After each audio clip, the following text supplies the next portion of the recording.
new normal big life. Grip strength isn't just about your hands, it's a snapshot of your overall health. It reflects muscle mass, which naturally declines with age, a condition called sarcopenia. Muscle mass refers to the total weight or volume of skeletal muscle in the body. It includes the muscles attached to the bones that enable movement, maintain posture, and support bodily functions.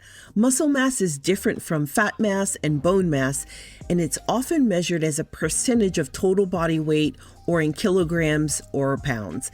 For example, someone with 40 kilograms or 88 pounds of muscle mass might have it make up 30 to 40% of their body weight, depending on their overall composition of bone, fat, and muscle. It's a key indicator of physical strength, metabolic health, and fitness, as muscles burn more calories at rest than fat and play a role in glucose or sugar regulation. Metabolic health refers to the optimal functioning of the body's metabolic processes, which involve converting food into energy, regulating blood sugar or glucose, lipids or fats, and other biochemical activities essential for sustaining life. It reflects how well systems like insulin sensitivity, blood pressure, cholesterol levels, and body composition work together to maintain balance and prevent disease. I'm struggling with a metabolic problem right now, low blood sugar, chronic low blood sugar. My blood sugar dips down to about 45 milligrams just 2 hours after eating a meal. So every 2 to 3 hours I have to eat. I can't wait to bring you this episode to talk about this low blood sugar problem. So a person is generally considered metabolically healthy if they have stable blood sugar levels, normal fasting glucose typically at 70 to 100 milligrams, and good insulin sensitivity. Someone who has a healthy lipid profile with low triglycerides, high HDL cholesterol, and balanced LDL cholesterol. Although cardiologists are starting to think differently about these recommendations, I'll cover this in a future article and podcast, so be sure to subscribe to our newsletter at nnbl.blog. to know when free ebooks and other information is available.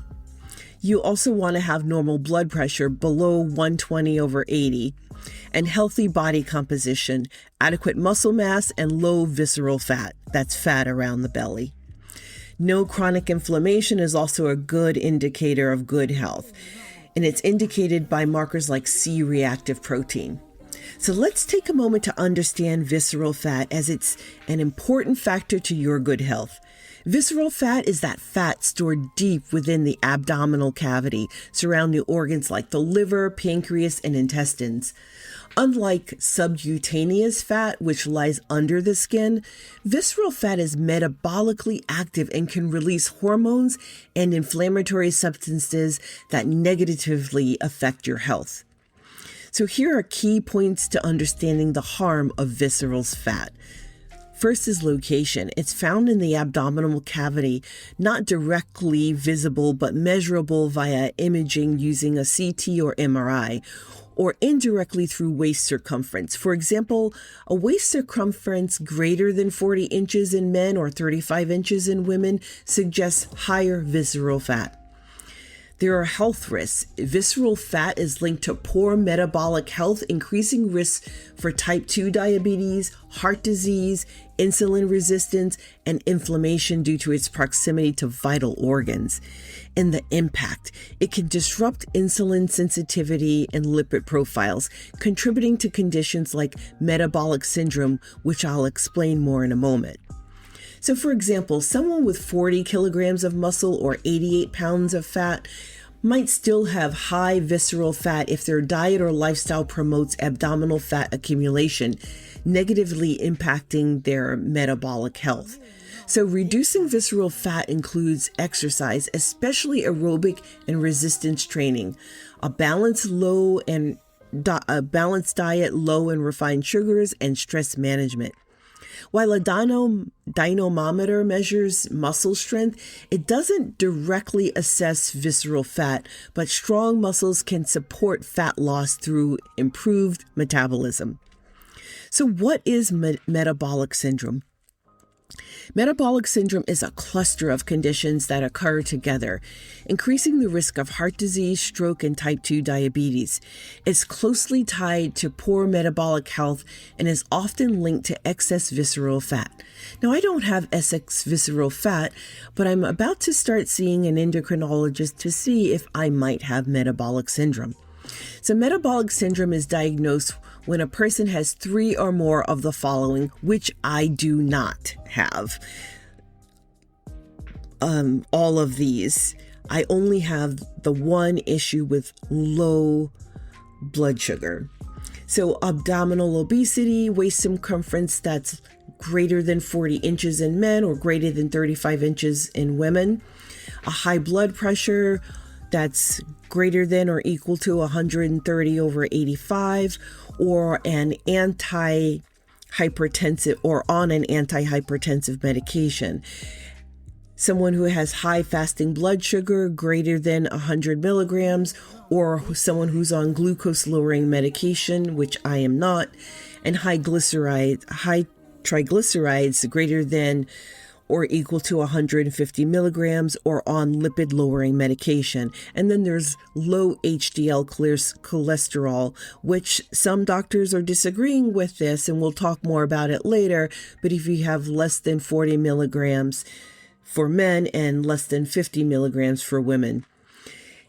Metabolic syndrome is driven by insulin resistance, where cells don't respond well to insulin, leading to elevated blood sugar and fat storage, often exacerbated or made worse by visceral fat accumulation. I don't think this is what's causing my problem. World events are constantly teaching everyone some very painful lessons. Without warning, everything we take for granted can suddenly fail. And if you're not prepared in advance, you really don't have a chance. The fact is, the modern world runs on a just-in-time supply schedule. Even the biggest grocery stores can carry only enough food for a few days' worth of normal shopping. So when disaster strikes and chaos ensues at your local stores, the odds are simply against you. If you don't have emergency food and gear stockpiled in advance, you will probably suffer. My partner, Ready Hour, is here to help you ahead of time. Ready Hour has a long history of providing calorie-rich, reliable, and delicious nourishment for life's unexpected situations, and critical emergency gear too. They're part of a family of companies that have served millions of people like you for decades. My family and I use Ready Hour products for camping, mountaineering, and disaster preparedness for 5 years now. They're not just reliable, they're also your affordable option too. Long-term survival food shouldn't break the bank. That's why they have great sales and payment options for you. It's your bridge to safety and survival when things just aren't normal anymore. So make your next decision your smartest decision. Be ready for tomorrow, today. Trust Ready Hour. Ready to shop? Use my affiliate link in the show description. Metabolic syndrome itself may not present obvious symptoms, but the underlying conditions can manifest as increased waistline or belly fat that's visible or measurable, fatigue, especially after meals due to poor blood sugar fluctuations, high blood pressure symptoms, for example, headaches, dizziness, though often asymptomatic or without symptoms, acanthosis nigricans. It's dark, velvety skin patches indicating insulin resistance. You might also experience thirst or frequent urination if blood sugar is significantly elevated. Many people are unaware that they have this metabolic syndrome until it's diagnosed through medical tests, as symptoms of the individual components like high cholesterol or blood pressure can be silent. The conventional treatment focuses on managing each component of metabolic syndrome to reduce cardiovascular and diabetes risks, often involving medications and lifestyle changes. So here are some of the medications you might receive. An antihypertensive or ACE inhibitors, beta blockers for high blood pressure, statins or fibrates for high cholesterol or triglycerides, and metformin or other drugs to improve insulin sensitivity and lower blood sugar. You might be given an anti-obesity drugs like orlistat in some cases if weight loss is critical.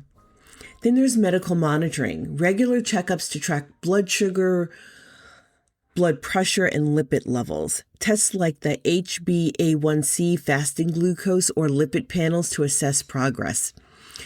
Here are some lifestyle recommendations that are often prescribed alongside these medications. A low saturated fat diet that's high in fiber, like the DASH or Mediterranean diet.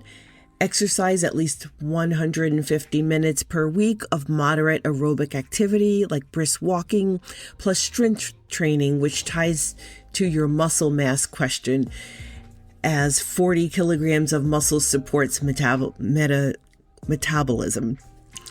Weight loss, aiming for 5 to 10% of body weight reduction to decrease visceral fat, and smoking cessation and alcohol in moderation. So these are the conventional treatments for metabolic syndrome.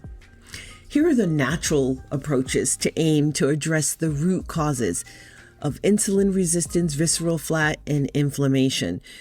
Through lifestyle and dietary changes, often overlapping with conventional lifestyle advice, but emphasizing non-pharmacological methods. You can make dietary changes like low-carb or ketogenic diets, reduce refined carbs and sugars to improve insulin sensitivity and lower triglycerides, high fiber foods like vegetables, legumes, and whole grains, including oats, quinoa, and that can stabilize your blood sugar, but be careful to select non-genetically modified oats. Keep those glyphosates out of your diet. You want to select healthy fats like avocados, nuts, olive oil, and fatty fish, like fish that's rich in omega-3 like salmon. You want to boost your HDL and reduce inflammation. And next, if you don't have a problem with low blood sugar, you might want to talk to your healthcare team about cycling between eating and fasting periods. Intermittent fasting may improve insulin sensitivity and reduce visceral fat. For example, with 88 pounds of muscle mass, you could benefit from protein-rich meals to preserve muscle mass while losing fat. You can exercise 30 to 60 minutes of aerobic exercise to burn visceral fat and improve cardiovascular health, and resistance training 2 to 3 times per week to build muscle mass, which enhances metabolism. Also, high-intensity interval training or HIIT training. This includes short bursts of intense exercise, like 20 seconds of sprinting, 40 seconds of rest to boost insulin sensitivity. And stress reduction is so important. Chronic stress raises cortisol, promoting visceral fat storage. Practices like meditation, yoga, and mindfulness for 10 to 20 minutes per day lowers your cortisol. And then you want to get adequate sleep, 7 to 9 hours every night. It regulates your hunger hormones and insulin. There are supplements that can help. Omega-3 fatty acids contained in fish oil reduces triglycerides. Magnesium, 300 to 600 milligrams a day, which I take, may improve insulin sensitivity, also help with sleep and pain management.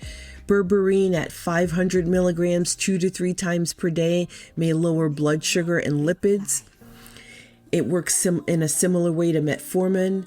Chromium at 200 to 1,000 micrograms a day can enhance insulin function and weight management. Losing 5 to 10% of your body weight naturally reduces visceral fat and improves all metabolic syndrome markers. Focus on sustainable changes rather than crash diets. Conventional versus natural. Conventional treatments like medications are often faster for severe cases of very high blood pressure, for example, while natural approaches may take longer but address root causes with fewer to no side effects. Many combine both conventional and natural medicine for integrative medicine. You also want to monitor yourself. Even with treatments, natural regular blood tests like lipid panel and glucose and weight measurements are key to tracking progress. So here's the muscle mass connection. Muscle mass boosts metabolism, aiding in visceral fat reduction and insulin sensitivity, which can be supported by strength training and dynamometer assessed muscle function. Muscle mass can be assessed using methods like bioelectrical impedance analysis, or BIA, DEXA scans, or tools like a dynamometer to indirectly gauge muscle strength, though it doesn't directly measure mass. Maintaining or increasing muscle mass through exercise like resistance training and proper nutrition is crucial for overall health, especially as we age, to prevent sarcopenia or age-related muscle loss. So get your free weights out and your exercise bands. Do some work around your home and in your yard and build some muscle and increase your bone strength. Weak muscles can lead to frailty, falls, and loss of independence. But it's not just physical. A 2018 study in the BMJ linked lower grip strength to cognitive decline, hinting at a brain-body connection. Plus, grip strength ties to heart health. Weak grip might signal poor blood vessel function as a risk factor for heart disease. A 62-year-old fitness enthusiast who started strength training after a doctor flagged her weak grip said, "I was shocked to learn my grip strength was so low. Now I lift weights 3 times a week and I feel stronger than ever." Although I'm a former competitive bodybuilder and powerlifter, my grip strength was declining after a spine injury and traumatic brain injury. But the most significant impact on my fading grip strength were my high chronic inflammation markers. After getting my markers back to a normal level, my grip strength improved. So before we cover the next topic in this episode, I want to introduce you to the adventure sports lifestyle with what I call a micro story about an adventure that I've had. The adventure sports lifestyle and my deep connection to nature is essential to my good health, so here's the story. Reading books about the Mountain West when I was 8 made me wonder what it would be like to travel the Colorado Rocky Mountains on horseback.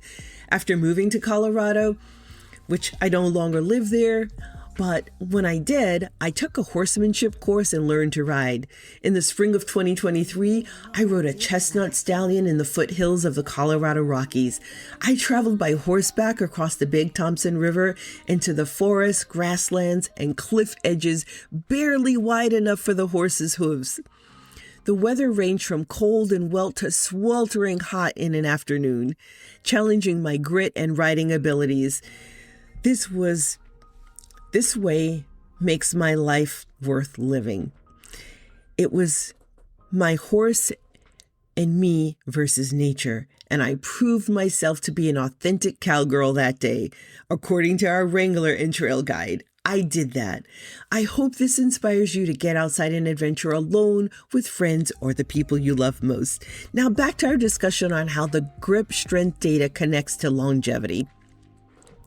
The research doesn't stop at preventable diseases like the heart disease prevention. A 2020 study in the Journal of American Medical Association found that grip strength in midlife predicts disability-free survival into old age. It's also a marker of systemic health. Chronic inflammation, poor nutrition, and even socioeconomic factors can weaken your grip. A 2019 Plus One study showed grip strength disparities often mirror broader health inequalities. So what can you do to improve your grip strength and longevity? Start by testing your grip strength. Many gyms have dynamometers, or ask your doctor. Then build strength and with exercises like deadlifts, farmer's carries, or even squeezing a stress ball. Eat protein-rich foods to support muscle health and stay active. My Aunt Liz lived alone until she was 90, but she lived to be 106, and she was strong as an ox with an excellent grip. Your grip could be your ticket to a longer, healthier life. Let's get stronger together.